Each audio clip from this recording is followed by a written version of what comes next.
নমস্কার বন্ধুরা। তো আজকে আমাদের কলকাতা তুমি হেঁটে দেখো এই সিরিজের প্রথম পর্ব। তো যেখানে আমি কলকাতার বিভিন্ন ভালো ভালো জায়গা, নামকরা ঐতিহাসিক জায়গা, বিখ্যাত জায়গাগুলো আপনাদেরকে এই সিরিজের মধ্যে দিয়ে দেখাবো প্রত্যেকটা পর্বে। তো আজকে আমি ইন্ডিয়ান মিউজিয়াম বা আমরা যেটাকে জাদুঘর বলে থাকি সেখানে যাব। তাহলে চলুন ভিডিওটা শুরু করা যাক।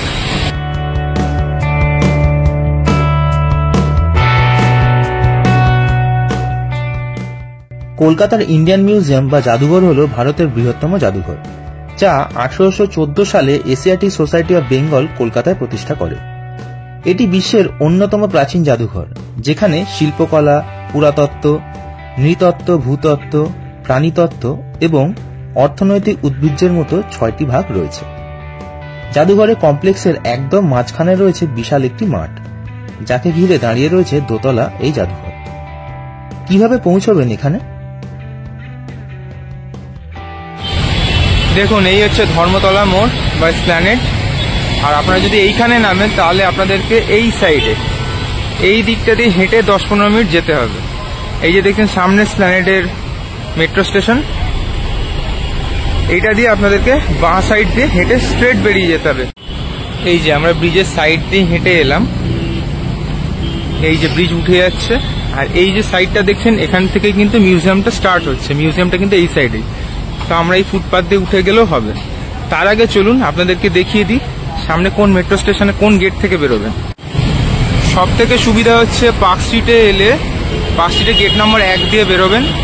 দিয়ে বেরিয়ে এই সাইডটাতে, এই সাইড দিয়ে 5 মিনিট, একদম হাতে গোনা 5 মিনিট হাঁটাও নয়, তাহলেই আপনি ইন্ডিয়ান মিউজিয়ামে পৌঁছে যাবেন। যাওয়ার পথে ডান হাতে এই সাইডে পড়বে গভর্নমেন্ট আর্ট কলেজ।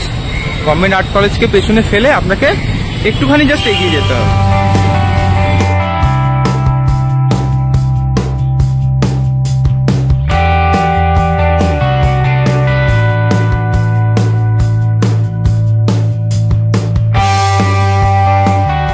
এইদিকে হচ্ছে গেট, আর এই হচ্ছে এখানকার টিকিট কাউন্টার।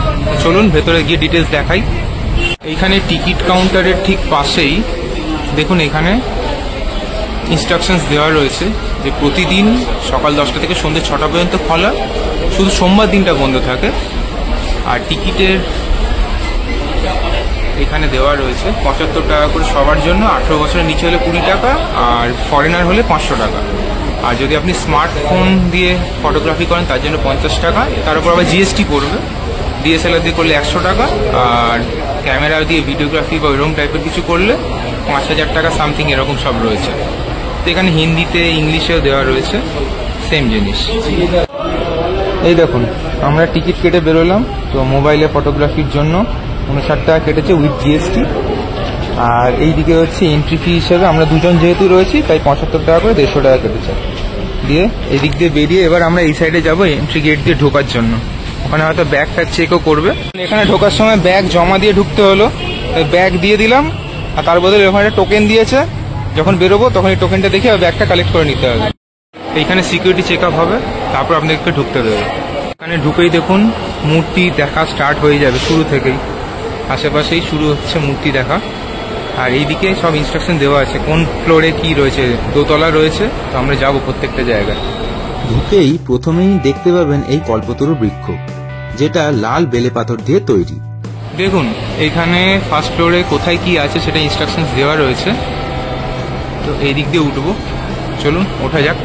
দেখুন সিঁড়ি দিয়ে উঠেই এখানে একটা ষাঁড়ের মূর্তি রয়েছে, এটা মৌর্য আমলে প্রাপ্ত।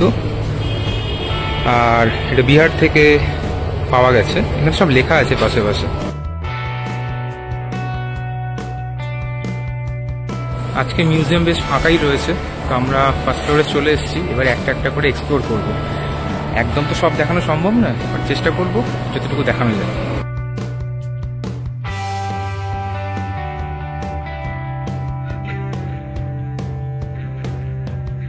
দেখুন উঠেই সিঁড়িদের ডান হাতে যেটা পড়বে, এটা হচ্ছে বেঙ্গল পেন্টিংস। এখানে সব রয়েছে, বিভিন্ন বিখ্যাত বিখ্যাত পেন্টিংস রয়েছে। চলুন ভেতরে ঢুকে দেখাচ্ছি। আর তার আগে দেখিয়ে দিই, এখানে কিন্তু লেখাও রয়েছে বেঙ্গল পেন্টিংস বলে। ঢুকেই বাঁ হাতে হচ্ছে রানী রাসমণির একটি ছবি রয়েছে, যেটা 2019-এ আঁকা, এটা রিসেন্ট এডিশন, পুরনো নয় খুব একটা।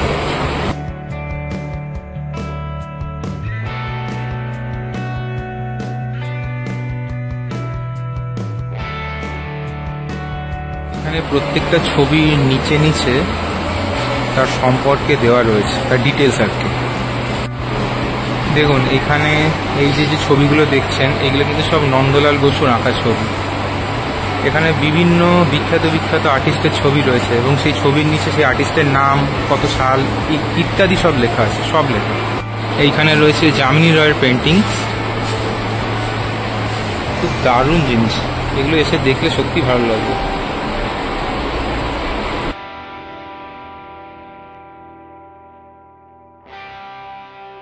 এই জায়গাটা হচ্ছে ভারতীয় তৈলচিত্র সব রাখা রয়েছে, কি বিভৎস সুন্দর সব। এখানে দেখুন ঋষি দুর্বাসার কার্স, শকুন্তলাকে, তার পাশেই রয়েছেন আমাদের প্রিয় নেতাজি সুভাষচন্দ্র বসু, তার পাশেই রয়েছেন আচার্য জগদীশচন্দ্র বসু, বঙ্কিমচন্দ্র চট্টোপাধ্যায়, ঠিক আছে, হরকুমার সরকার।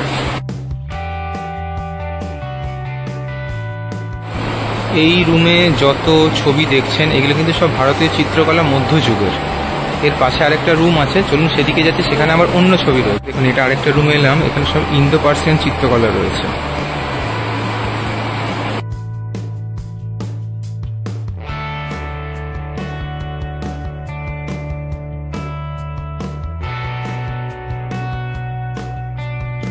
পেন্টিংস তো দেখালাম, এবারে এখান থেকে নেক্সট রুমে যাব, যে সেখানে কি আছে সেটাও দেখাবো। চলুন আমরা এই দিক দিয়ে এলাম, আর এই যে দেখছেন এইখানে যে রুমটা, এটা হচ্ছে ইজিপ্ট রিলেটেড, মিশর রিলেটেড। বাইরে দেখতেই পাচ্ছেন দুটো মূর্তি রয়েছে,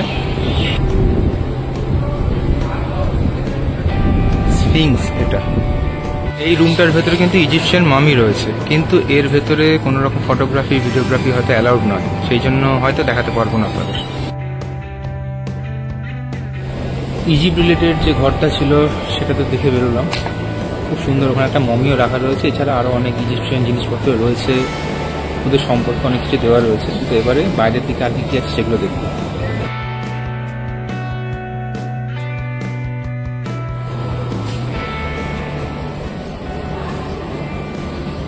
এবারে আমরা ঢুকবো হচ্ছে জুলজিক্যাল গ্যালারিতে, যেখানে ফিশ, রেপটাইল আর বার্ডস এইসব রয়েছে। এই হচ্ছে ফসিল বার্ড আর্কিওপটেরিক্স, বার্ড এবং রেপটাইলের মিসিং লিঙ্ক। দেখুন ঢুকেই বাঁদিকে রেপটাইলদের রাজা কুমির, সাইজটা দেখেছেন কত বড়। আর এখানে কুমিরের কঙ্কাল দুটো রয়েছে, ওপরে একটা ঘড়িয়াল, মোস্ট প্রবাবলি মুখটা সরু রয়েছে, এটাও ঘড়িয়ালের মুখেরই কঙ্কাল। এটা অ্যালিগেটর খুব সম্ভবত। এটার ভেতরেও বেশ অনেক বড় বড় কুমির রয়েছে, বাট এখানে কেন এটা চাপা দিয়ে রেখেছে ঠিক বুঝতে পারছি না এই মুহূর্তে। দেখেছেন কত বড় বড় সাইজের অ্যাকচুয়ালি। এখানে রয়েছে সাপের কালেকশন, প্রত্যেকটা সাপের নাম্বার দেওয়া আছে, আর এই প্লেটে কোনটা কি সাপ সেটা নামও দেওয়া আছে, এসে দেখতে পারেন আপনারা।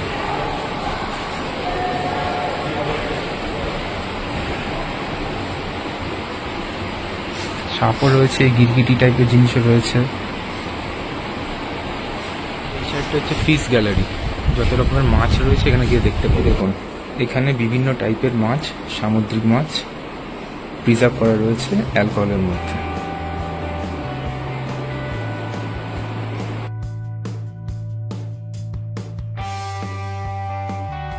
এই দেখুন এটা হচ্ছে শ ফিশের যে করাক মাছ যেটা বলে, করাক তো কত বড় সাইজ।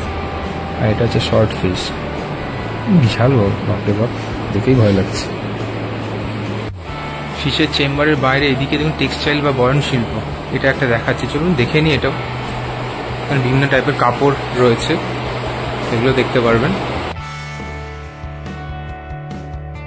টেক্সটাইলের পেছনে আরো কিছু জিনিস দেখার ছিল, কিছু মূর্তি ছিল, কিছু বাসন কোসন ছিল, ইত্যাদি জিনিসপত্র ছিল দেখার মতো, সেইগুলো আমরা দেখছিলাম। কিন্তু ওখানে আলাদা করে কোনো লেখা ছিল না যে ওটা কিসের অ্যাকচুয়ালি মিউজিয়ামের পার্ট, তো সেই জন্য আমি বলতে পারলাম না। বাট খুব সুন্দর, বিভিন্ন রকম বাসন ছিল, হাতির দাঁতের কাজের অনেক জিনিসপত্রও ছিল।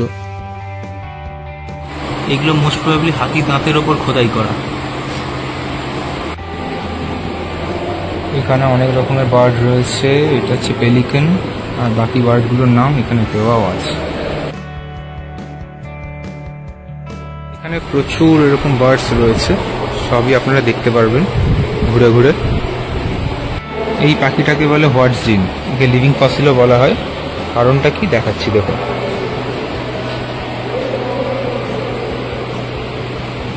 এইখানে নারায়ণের 10 অবতারের শিলা। এবার ঢুকছি ইনভার্টিব্রেট সেকশনে, মানে অমেরুদণ্ডী প্রাণী।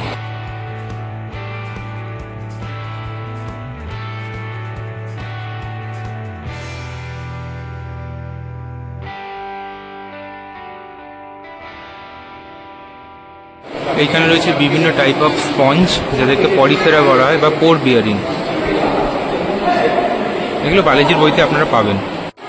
এখন ঢুকেছি ম্যামাল সেকশনে।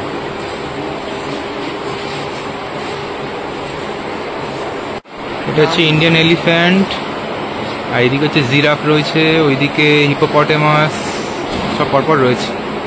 এই যে ওপরে দেখছেন, এইটা হচ্ছে হোয়েলের স্কেলিটন, বিশাল বড়, বাপরে বাপ। এটা হচ্ছে ব্লু হোয়েলের লোয়ার জ, মানে নিচের চোয়ালটা, এখানে লেখাও আছে। কত বড় সাইজ দেখেছেন? এগুলো সামনে থেকে না দেখলে বুঝতে পারবেন। এই দেখুন, এটা হচ্ছে ইন্ডিয়ান এলিফ্যান্টের কঙ্কাল, কত বড় টাস্ক দেখুন। আর এই হচ্ছে সাইজ আর হাইট। এই দেখুন আমাদের পূর্বপুরুষদের কঙ্কাল, এবং তাদের পাশে হিউম্যানের কঙ্কাল, মানে আমাদের কঙ্কাল।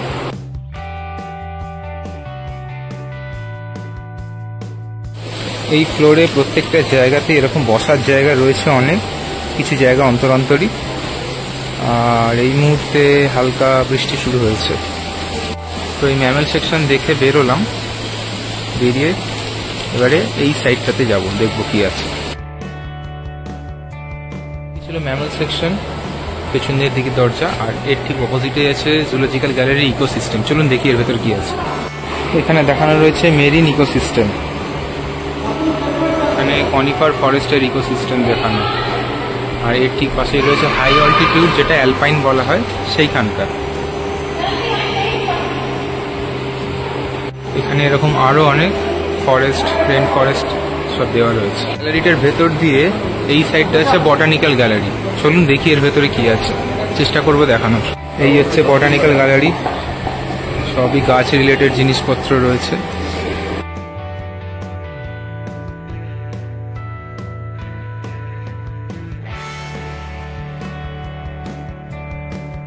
দেখুন ভীষণ সুন্দর একটা পাটের তৈরি দুর্গা মূর্তি, অপূর্ব। এটা কিন্তু মিস করবেন না কোনোভাবে, এখানে লেখাও আছে।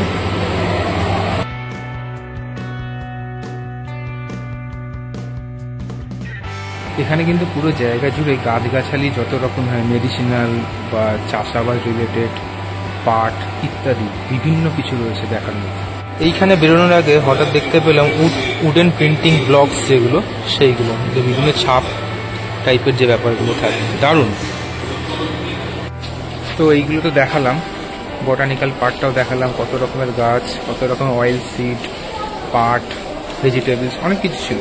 তো এখন একটু বাইরে বেরিয়েছি, একটু রেস্ট নিই, তারপর বাকিগুলো দেখবো। এইবারে আমরা ঢুকছি হচ্ছে ইনভার্টিব্রেট ফসিল গ্যালারি। অমেরুদণ্ডী যে ফসিলস রয়েছে সেইগুলো এই গ্যালারিতে রয়েছে। চলুন দেখি। ঢুকেই রয়েছে বিশাল একটা শামুক।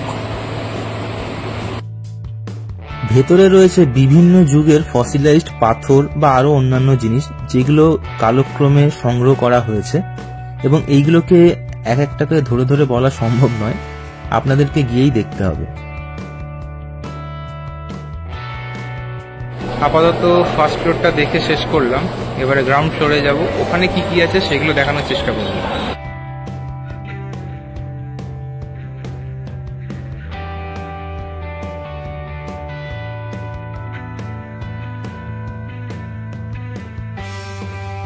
গ্রাউন্ড ফ্লোরের লেফট সাইডে প্রথমেই যে গ্যালারিটা পাবেন, এটা হচ্ছে টেরাকোটার আর্টের গ্যালারি। এর পাশেই একটি গ্যালারি রয়েছে যেখানে রক অ্যান্ড মিনারেল, মানে পাথর এবং খনিজ।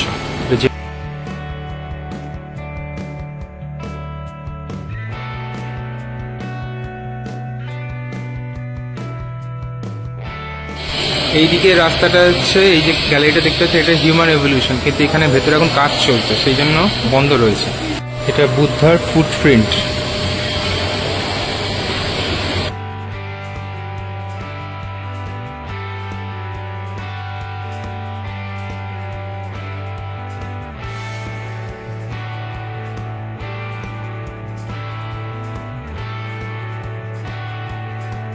এইখানে একটা গ্যালারি আছে, যেটা আর্কিওলজি গ্যালারি। আমরা এখন এটাতে ঢুকবো।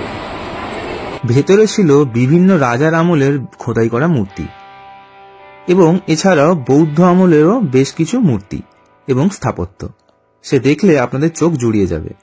এছাড়াও এর পাশে একটি মিউজিয়াম গ্যালারি ছিল, যেখানে আপনারা বিভিন্ন সময়ের বিভিন্ন যুগের কয়েন্স দেখতে পাবেন। এদিকে ওয়াশরুম আর জল ভরার জায়গাও রয়েছে, তো আপনাদের অসুবিধার কিছু নেই। গ্রাউন্ড ফ্লোরেই এখানে রয়েছে মিউজিয়াম শপ, যেখান থেকে আপনারা কিনতে পারবেন মিউজিয়ামের তরফ থেকে কিছু জিনিস। আর এই হচ্ছে এক্সিট গেট, আমরা বেরোবো এবার। আশা করি ভিডিওটি আপনাদের ভালো লেগেছে। ভালো লেগে থাকলে একটা লাইক অবশ্যই করবেন এবং শেয়ার করতে ভুলবেন না। আর এরকম আরো ভিডিও পেতে আমার চ্যানেলটিকে অবশ্যই সাবস্ক্রাইব করে নেবেন। তাহলে দেখা হবে পরের ভিডিওতে। ততদিন সবাই সুস্থ থাকুন, ভালো থাকুন। Happy rovers.